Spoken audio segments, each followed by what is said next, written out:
Hello friends, कैसे हैं आप सब। आशा करती हूँ आपकी तैयारी बहुत अच्छी चल रही होगी। आज की वीडियो में बात करते हैं पैराथायरॉयड ग्लैंड के बारे में। ठीक है, थायराइड ग्लैंड का वीडियो मैंने पहले ही डाल दिया है, तो उसको देख लीजिएगा और अच्छे से उसको एक दो बार सुन लीजिएगा और स्क्रीनशॉट लेके अपने नोट्स खुद बनाइए। ठीक है, मैं ये अपने नोट्स खुद बनाती हूँ और उसको कई बार एडिट करती हूँ सो दैट आपके पास एक रिफाइंड तरीके से पहुँच पाए और अपडेटेड नोट्स रहें और आप एग्ज़ाम टाइम में उसे दोहराने में और लिखने में आसानी रहे। तो इसी तरह से आप भी लिखिएगा। ठीक है, तो शुरू करते हैं। पैराथायरॉयड ग्लैंड का जो फर्स्ट पॉइंट है वो आप इसी तरह लिखिएगा। It is derived embryologically from endoderm of third and fourth pharyngeal pouches. कैसे? Third and fourth pharyngeal pouches. अब एम्ब्रियोलॉजी में जब वीडियो डालूंगी तो आपको एम्ब्रियोलॉजी के नोट्स में आप देखेंगे कि कैसे तरह फेरेंजियल पाउचेस का डेवलपमेंट होता है और अलग अलग फेरेंजियल पाउचेस अलग अलग जाके ऑर्गन्स का निर्माण करते हैं। ठीक है, नेक्स्ट पॉइंट है each parathyroid has a thin envelope of connective tissue and consist of A solid mass of densely packed polygonal glandular cells embedded in a highly vascular stroma. ठीक है, पैराथायरॉयड ग्लैंड कुछ इस तरह से होता है। एक थिन एनवेलप होता है जिसके अंदर एक कनेक्टिव टिश्यू होते हैं, एक सॉलिड मास होता है, उसके अंदर बहुत सारे ग्लैंडुलर सेल्स होते हैं। ठीक है, तो ये इसका छोटा सा इंट्रोडक्शन हो गया। अब इससे जो मेन हार्मोन निकलते हैं उसके बारे में एक्चुअली बहुत इंपॉर्टेंट नहीं, लेकिन समटाइम्स आस्क और मल्टीपल चॉइस क्वेश्चन के लिए इंपॉर्टेंट है। तो अगर आप नीट या CSIR या JRF नेट या मेंस की तैयारी कर रहे हैं तो इसी तरह से लिखिएगा और इससे पढ़ने में और रिवाइज करने में भी आसानी हो जाती है। ठीक है, तो जो हार्मोन निकलता है वो पैराथायरॉयड हार्मोन और इट्स फंक्शन के बारे में बात कर लेते हैं। फर्स्ट हार्मोन है पैराथॉर्मोन या PTH हम इसे कहते हैं और इसका कॉमन नेम है कॉलिप्स हार्मोन। ठीक है, इसे कॉलिप्स हार्मोन भी कहते हैं। ये 84 अमीनो एसिड का बना होता है। It contribute to homeostasis by regulating the amount of calcium and phosphate के अमाउंट को ये कंट्रोल करता है सो दैट एक होम्योस्टेसिस मेंटेन रहे ब्लड और CF के बीच में। ठीक है, नेक्स्ट पॉइंट है it promote absorption of calcium ion from food in intestine and its reabsorption from nephron in the kidney. ठीक है, ये क्या करता है, ये कैल्शियम के एब्जॉर्प्शन को फूड में इंटेस्टाइन से प्रमोट करता है और वापस से इसे अगर एक्सेस है तो उसे किडनी में वापस भेज देता है। ठीक है, it accelerate elimination of phosphate in urine. ये फॉस्फेट के अमाउंट को भी कंट्रोल करता है। किस तरह से? जनरली एलिमिनेट कर देता है यूरिन में और इस फिनोमिना को कहते हैं फॉस्फेट्यूरिक एक्शन। इस एक्शन को क्या कहते हैं? फॉस्फेट्यूरिक एक्शन, राइट। देन रेगुलेशन की बात कर देते हैं, डायरेक्ट फीडबैक रेगुलेशन। ठीक है, डायरेक्ट फीडबैक रेगुलेशन क्या होता है आप कमेंट करके बताइएगा। ठीक है, इरेगुलरिटीज, अगर इसमें कुछ एनॉमली हो जाए, इस हार्मोन में कम या ज़्यादा सिक्रीट हो तो क्या होता है दिक्कत? हाइपो हो, अगर कम हो जाता है पैराथायरॉयड हार्मोन या कॉलिप्स हार्मोन तो एक टिटेनी नाम का प्रॉब्लम हो जाता है जिसमें skeletal muscles fail to relax after contraction and remain in sustain. Muscles जो है खिंचते हैं, कॉन्ट्रैक्ट ही नहीं कर पाते। ठीक है, तो ये जो है ये हमेशा उसमें रहते हैं, मसल्स जो है स्टिफ से हो जाते हैं, तो इस चीज़ को हम कहते हैं टिटेनी। ठीक है, ये तो हाइपो हो गया। अगर ज़्यादा हो जाता है तो 3-4 प्रॉब्लम होती है। ऑस्टियोपोरोसिस, हाइपर कैल्सीमिया हो जाता है, हाइपोफॉस्फेटीमिया हो जाता है। ठीक है, अगर आपके पास टाइम है तो 1-2 इसके सिम्टम्स लिख सकते हैं, अगर नहीं है तो देयर इज़ नो नीड। ठीक है, osteoporosis, hypercalcaemia and hypophosphataemia, right. अब नेक्स्ट हार्मोन है या नेक्स्ट ग्लैंड है दैट इज द एड्रिनल या सुप्रारीनल ग्लैंड। सुप्रारीनल समझ में आ रहा है कि किडनी से रिलेटेड होगा, किडनी के आसपास होगा। ठीक है, located on top of kidney के ऊपर है, लोकेट करता है। इसके 2 पार्ट होते हैं, internal medulla derive from neural part of embryonic ectoderm, outer cortex derive from embryonic coelomic mesoderm. ठीक है, कॉर्टेक्स के 3 लेयर हैं, जोना ग्लोमेरुलेसा, जोना फेसिकुलेटा एंड जोना रेटिकुलेसा। ये इसके सेल के स्ट्रक्चर के नाम पे इसका नाम लिख दिया गया है। अब यहाँ मैंने एक छोटी सी पिक्चर ड्रॉ कर दी है एड्रिनल ग्लैंड की। ठीक है, अब यहाँ देखिए एड्रिनल ग्लैंड इस तरह से दिखेगा अगर साइटोलॉजिकल उसमें देखा जाए तो। ये देखिए यहाँ पे नीचे है मेडुला, देन जोना रेडिकुलेसा एक टिश्यू पाए जाएंगे, then zona fasciculata, zona fasciculata में कॉलम ऑफ पेल सेल्स के कॉलम होते हैं इस तरह के, ठीक है। और साइनोइड भी होते हैं, साइनोइड यानी ये इस तरह के टिश्यू को हम कह देते हैं साइनोइड, ठीक है।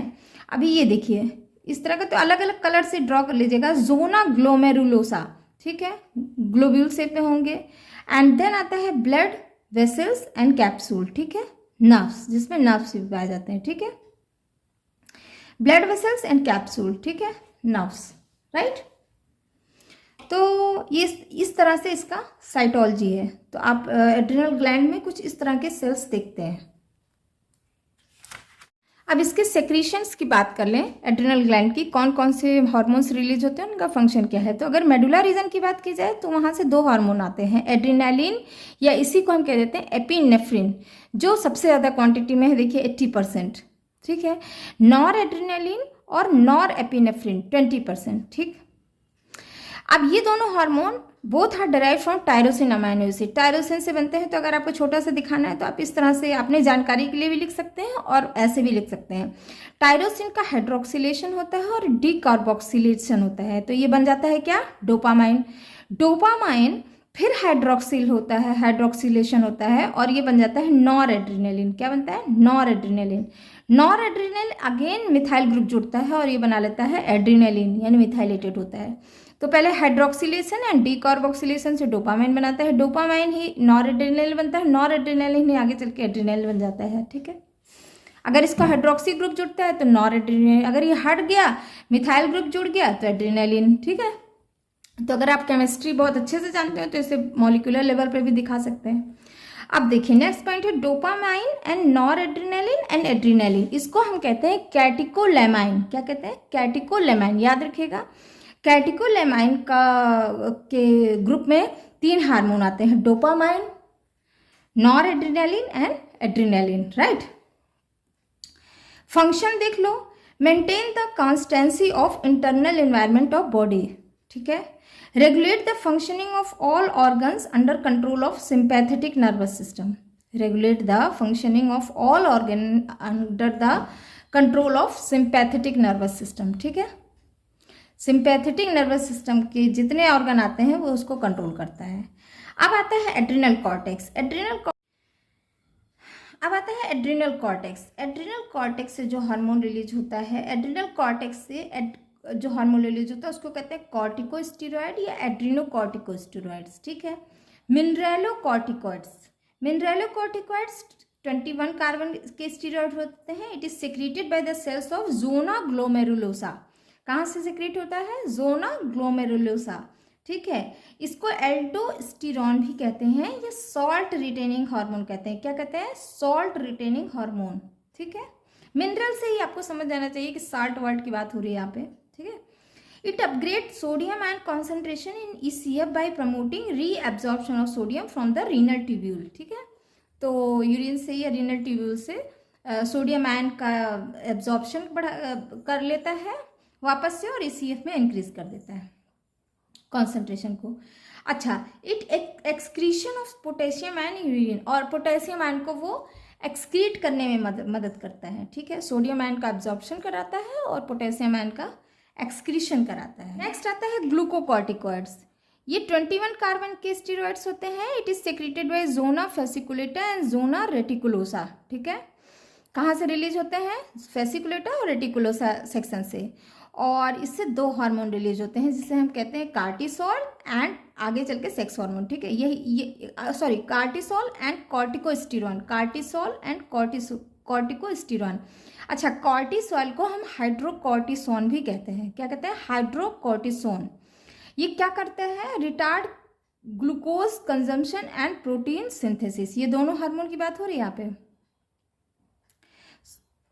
रिटार्ड मतलब कम कर देते हैं ग्लूकोज के कंजम्पशन को और प्रोटीन सिंथेसिस को। फ्री फैटी एसिड और अमाइनो एसिड ब्लड में बढ़ा देता है, इससे ब्लड प्रेशर बढ़ जाता है।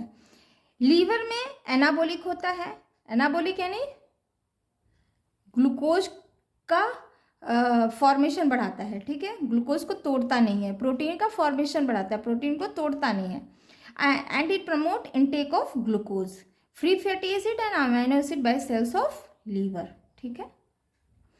एंटी इन्फ्लेमेटरी होता है, इम्यूनोसप्रेसिव होता है, increase RBC count and decrease WBC count in blood, also induce atrophy of lymphoid system, ठीक है, लिम्फोइड सिस्टम के एट्रोफी को भी बढ़ा देता है, ठीक है। लिम्फोइड सिस्टम के बारे में भी मैं आगे चल के वीडियोज़ लाऊंगी, what is lymphoid system. Next आता है सेक्स हार्मोन। सेक्स हार्मोन को एंड्रोजन भी कहते हैं, सेक्स हार्मोन में एंड्रोजन एंड एस्ट्रोजन, ये दो hormone they are secreting from inner zone of cortex, inner zone of cortex. Adrenal gland के किस जोन से सीक्रेट होता है? इनर जोन से, ठीक है। And it regulate development of sex organ and promote protein anabolism and growth, ठीक है। तो ये तो बहुत ही सिंपल है, तो थोड़ा ध्यान से इसको देखिएगा, एक एक वर्ड बहुत इंपॉर्टेंट है। Adrenal gland control stress reaction, sugar and salt metabolism and development of sex hormone, जैसे 4 सेक्सेस ग्लैंड है ना, 4 सेक्सेस होते हैं ना, एस्ट्रोजन। अभी आप कमेंट करके बताइएगा, मैं भी यहाँ नहीं बताऊंगी, ठीक है, क्योंकि बता चुकी हूँ कई बार। अब अगर इसका रेगुलेशन की बात की जाए तो controlled by sympathetic nervous system and higher centre located in cerebral cortex and hypothalamus of brain, ठीक है। नेक्स्ट पॉइंट है secretion of glucocorticoids and sex hormone is regulated by a hormone जिसे हम ACTH कहते हैं, यानी एड्रिनोकॉर्टिकोट्रोपिको हार्मोन, ठीक है। Pituitary which is in turn regulated by the corticotropin release factor of hypothalamus, मतलब कुल मिला के फीडबैक तरीके से हो रहा है, ठीक है।